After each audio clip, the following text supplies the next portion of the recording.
I'm Maia Gibson. I teach English, and I'm starting my third year this year. What grade do you teach? Primarily freshmen, ninth grade. So the crazy ones. Yes. So let's start with the basic question, like what made you decide to become a teacher?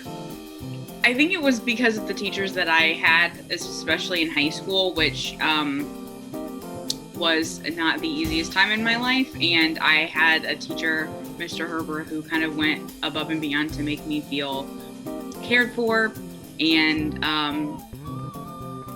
to encourage me to like continue to be successful and not just like give up and sink into a depressive hole. And so I think I really wanted to be that for somebody else, like that support system, that person who believed in kids. And so I just decided, to be a good teacher, I think first and foremost, you have to be a caring individual. Like you have to care about your students as people beyond the classroom, but also care about them inside the classroom.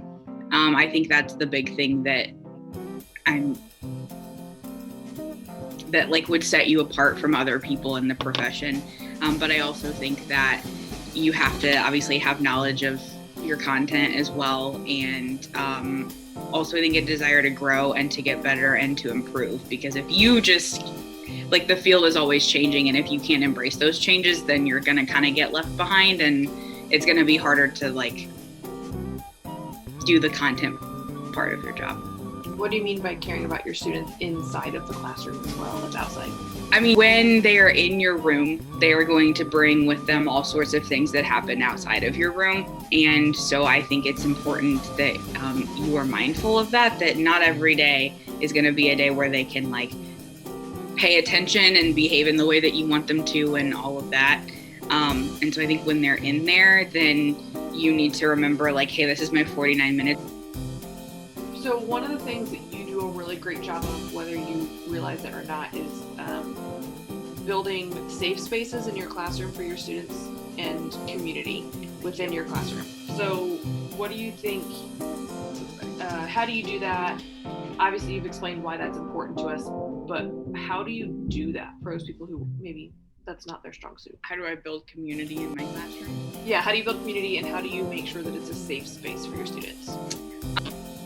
I think that by caring about the kids individually, that helps. I also try and take an interest in what they have an interest in, and then try and make the classroom, like the physical classroom, a place that they feel comfortable in. So I guess for an example, I had a student who's like obsessed with Harry Styles, you know her, but she asked if we could print out a picture of him and put it on the bulletin board, and I was just like, yeah, okay. And then I turned one of my whiteboards into a place to showcase like the things that my kids were proud of. And so I think when they see themselves reflected in this space, then they know that like I care about them, and I think they feel a little bit safer because they have a say in like what goes on in the classroom.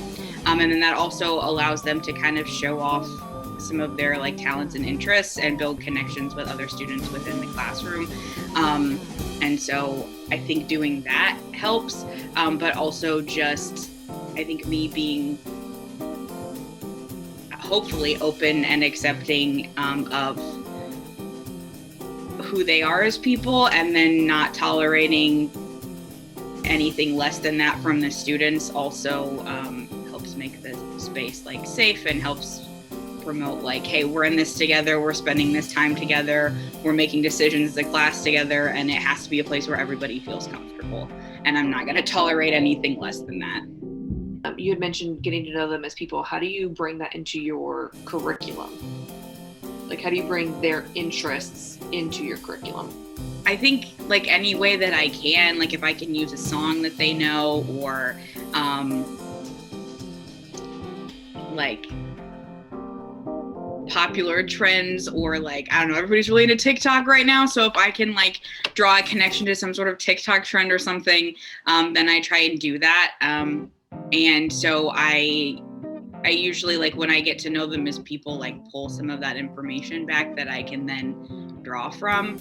I try to choose things that, like, they would care about and that would be relevant to them. So if we're going to read a book, we're not going to read something that was written 100 years ago that they don't have any connection to. We're going to read something that they would find interesting or that would feature, like, characters their age.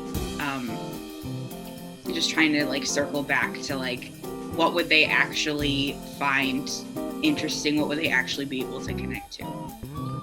Another one of the things that I have seen in your classroom that you do a great job at is incorporating student choice. So how that can be uncomfortable, especially, well, I was gonna say as a new teacher, but I think it might actually be more uncomfortable if you're a more veteran teacher. How did you set it up in your classroom to have student choice be so easily integrated? I think I found that if I give them a choice, they're more inclined to do it. Or if I can build some sort of choice into an assignment, then they're more inclined to do it. And so I think I've just made that a priority. And so when I give them, like, not every assignment has choice, but if I'm going to give them, like, a bigger assignment or something, then I tend to think through the different, like, variables of it. What do I need to control? What am I trying to measure? And then what are ways that I can give them choices or make it a little bit more flexible so that it could actually fit them and what they need. How do you plan when you know that so much of it is going to be up to the students? Well, my ultimate goal with most things is most assignments, I should say, is to figure out where they're at. So it's either like a formative assessment, what have you learned so far, or it's the final assessment where it's like mastery.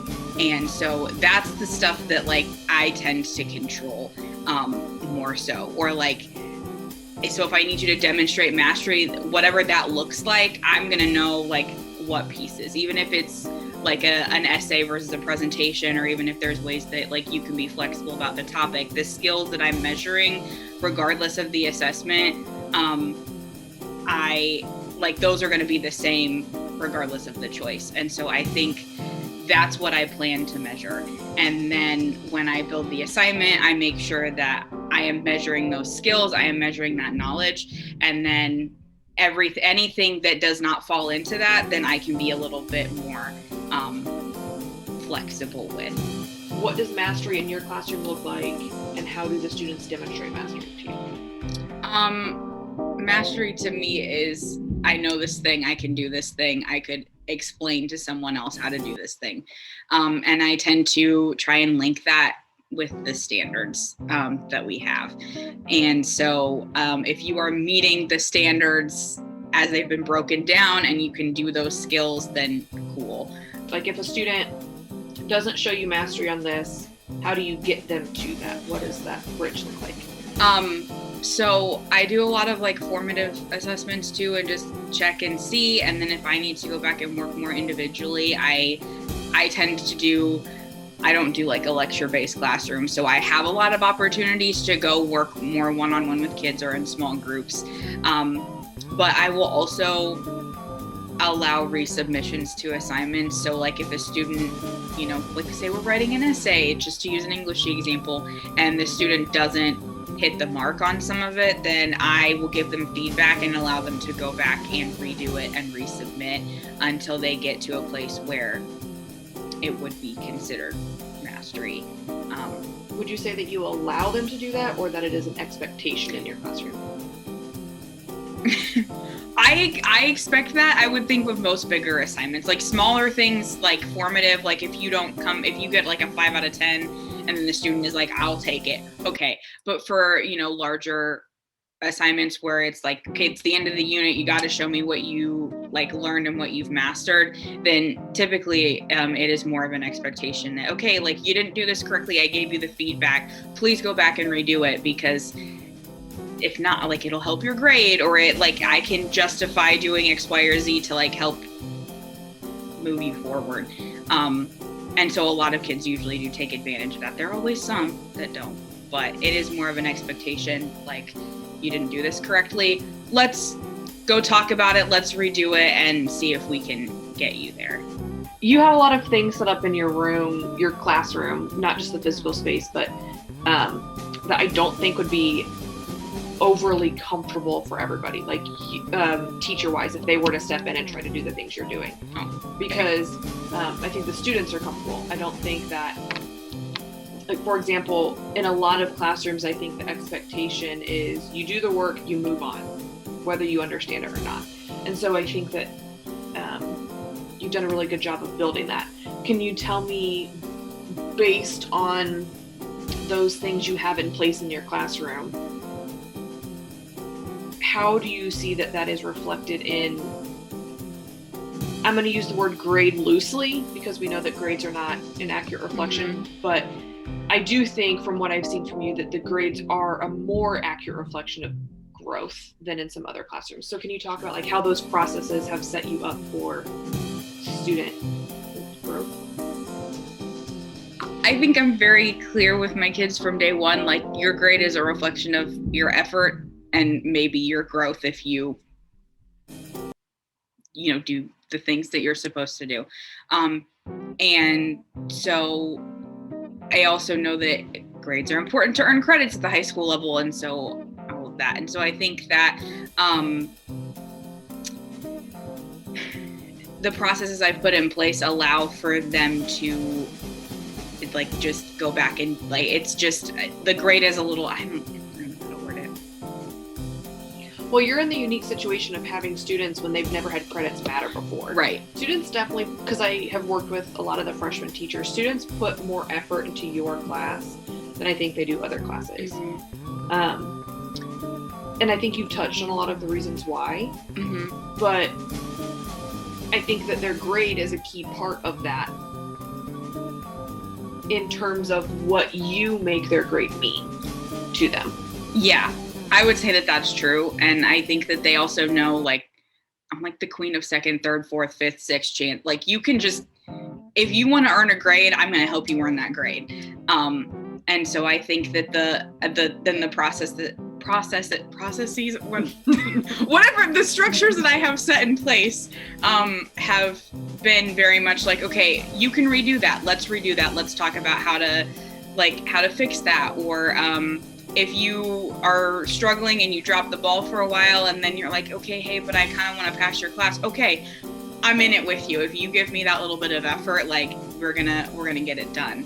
And so I think that my kids figure that out pretty quickly, that no grade is set in stone until the semester is over. So they can redo, rework, come back and resubmit.